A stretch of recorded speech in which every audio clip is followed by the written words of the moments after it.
नमस्कार मित्रांनो लाडकी बहीण योजनेसंदर्भात एक नवीन अपडेट आहे। मित्रांनो, शासनाने ही योजना जाहीर केल्यानंतर महिलांकडून 7 ते 8 कागदपत्रांची मागणी केली होती। मात्र आता मित्रांनो, तुम्हाला फक्त 4च कागदपत्रांची आवश्यकता आहे आणि ही 4 कागदपत्रे प्रत्येक महिलेकडे उपलब्ध आहेत।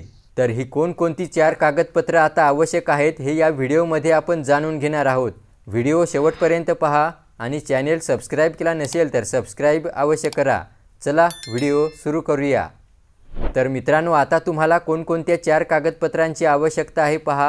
हा आहे लाडकी बहीण योजनेचा अर्ज आणि या अर्जामध्ये थोडं खाली गेल्यावर या ठिकाणी बघा कागदपत्रे कोणकोणती लागणार आहेत ती सांगण्यात आली आहेत।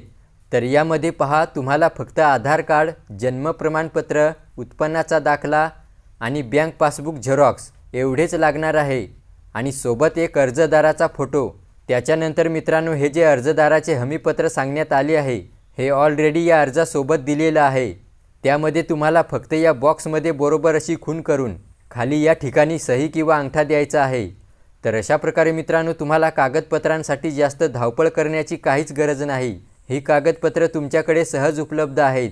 मित्रांनो, हा अर्ज कसा भरायचा आणि अर्जाची PDF डाउनलोड करायची असेल तर या संदर्भात आपण सविस्तर व्हिडिओ बनवला आहे, चॅनलवर जाऊन पाहू शकता। व्हिडिओला लाईक करा आणि चॅनल सबस्क्राइब केला नसेल तर सबस्क्राइब अवश्य करा। धन्यवाद।